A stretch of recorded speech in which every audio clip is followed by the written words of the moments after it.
We had made reservations to visit Little Talbot Island State Park for September 2nd, then September 7th, finally September 9th, due to the path of Hurricane Dorian.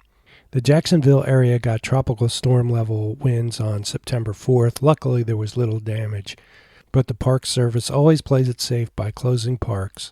We love this park because of the beautiful private beaches, and I like that fact that they're right on the heavy Jacksonville shipping lanes. I enjoy watching the big ships pass by. Well, we're at Little Talbot State Park. We love this beach. It's nice and wide. We're riding our bikes. We're here at Little Talbot State Park on the beach, and we are thinking that is from Dorian. Yeah, Dorian. The beach erosion, high tide. I'm pretty sure it didn't look like that for long. There's a couple people down there. That's where you come in from the parking lot. Two groups there. Just pretty much nobody here. I think this is a 5-mile long beach. It's the Atlantic Ocean, so always more surf than the Gulf.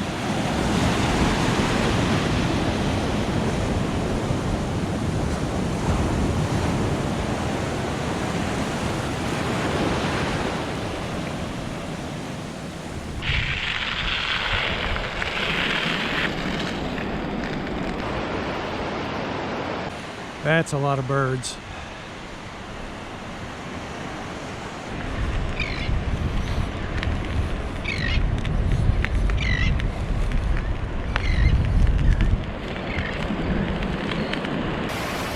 So we've come around the corner here at Little Talbot on the beach. It's much calmer here. Not as many waves.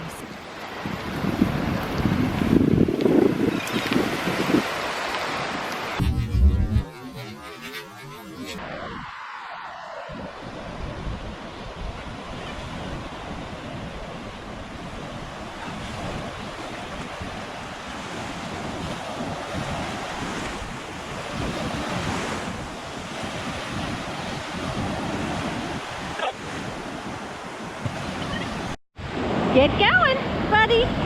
I see you. Oh my God, he's going way out. We just got done swimming here at the beach. Very nice. Kind of came up to our bikes to get some water. It's really pretty. The water is nice. I guess it's probably 85 degrees maybe. Very comfortable. Not cold at all. Yeah, at least 80. Refreshing, somewhat refreshing. You can tell it got beat up by Dorian, but not bad at all. No, the beach. You see the palm trees look like they got beat up a little bit, but yeah, there was a volunteer and a ranger down there on a four-wheeler counting the pelicans. It was kind of cool. Yeah. She knew a lot. I do have to say, this is my favorite beach so far. I love that you can ride your bikes up and down it. It's nice and wide. There's really not a lot of people.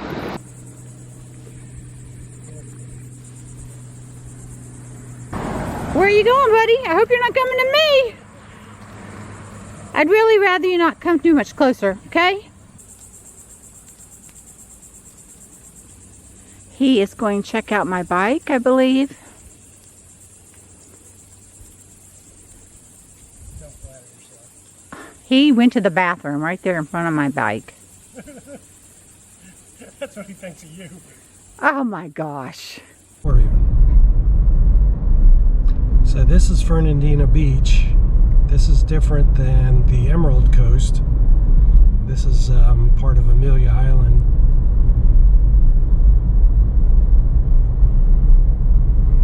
Where we were last, they had little towns, sort of. Where here it's just strip of, well, we won't call these mansions on the beach here, but They're older homes. they're mansions in waiting.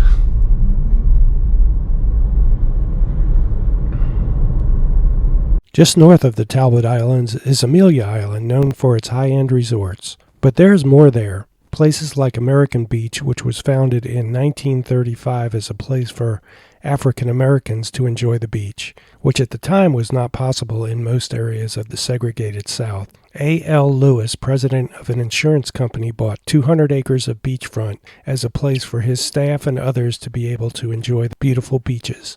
The next morning we rode down to the south end of the beach. We're sad to see these dead horseshoe crabs, but we also saw lots of nice birds and some more big ships, and this cool tidal basin.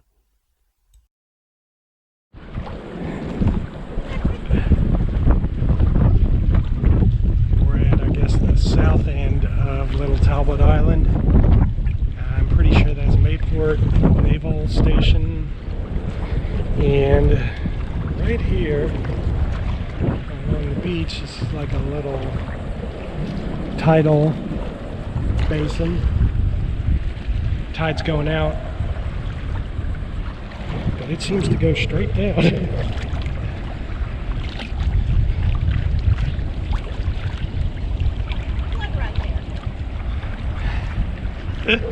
Oh yeah. And it just keeps going further. Since there's so few people on this beach, there's always lots of shells to see. It's a beautiful place.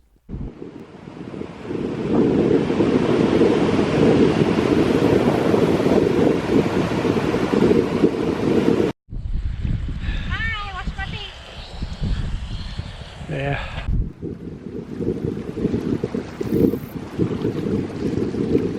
I think this is the Dames Point Bridge, Jacksonville.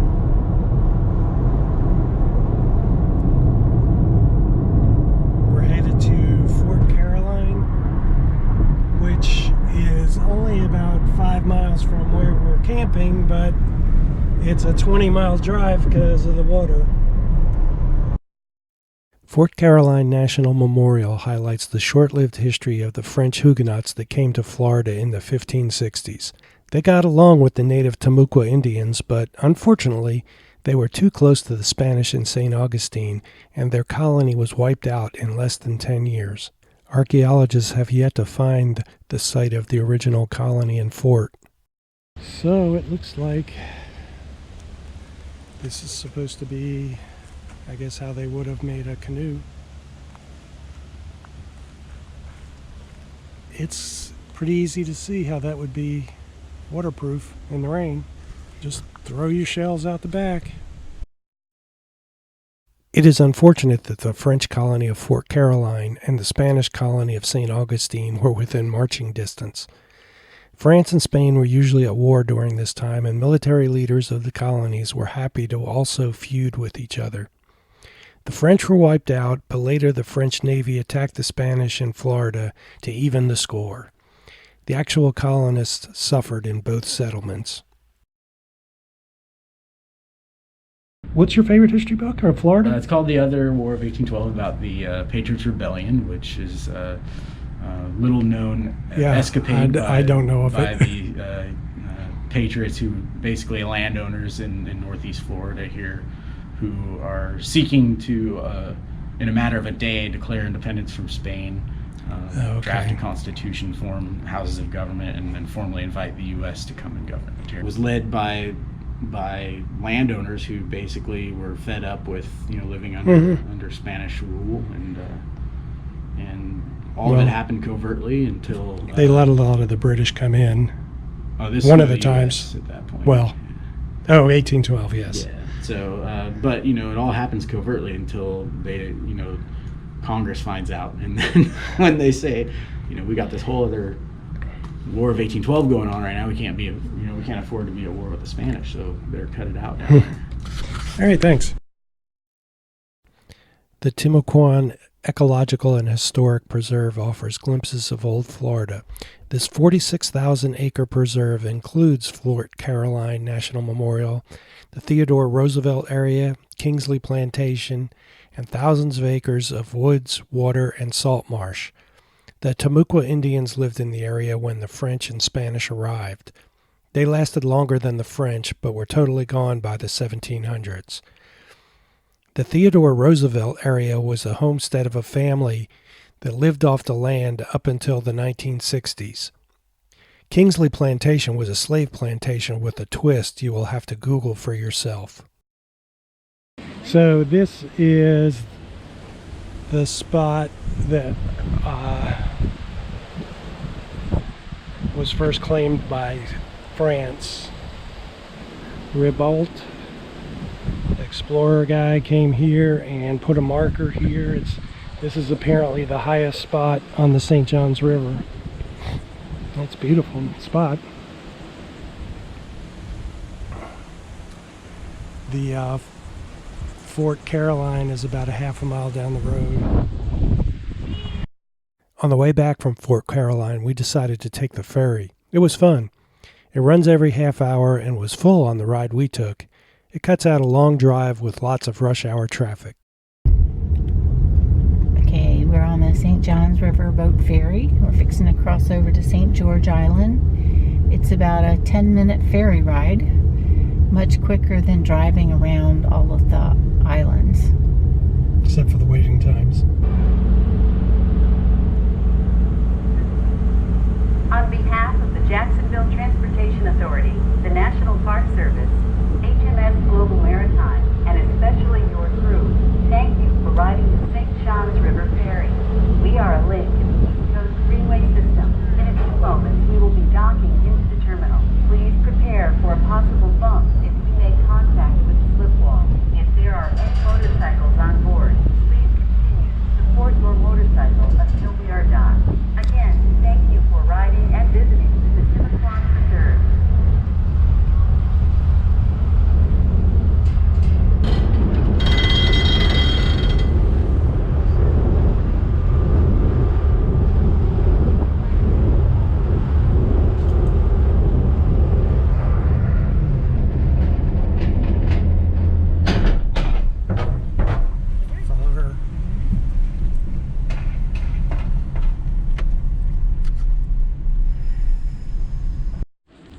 Well, Rhonda, what was, You might want to move before what I was sweep this morning's big trauma?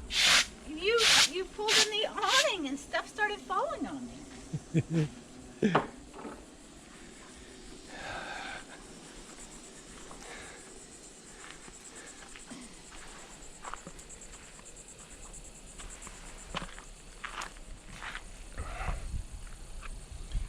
This is our site.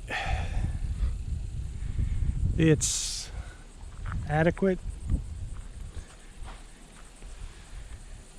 We fit in there fine. It's a little tight. There's only a few sites here that a 30-foot rig can fit in. So it's Thursday morning. We're getting ready to take off. Well, we're just leaving Little Talbot State Park, and we dumped the tanks, connected the car. Right as we pulled up, it started to rain a little bit, and boy, are there a lot of mosquitoes there.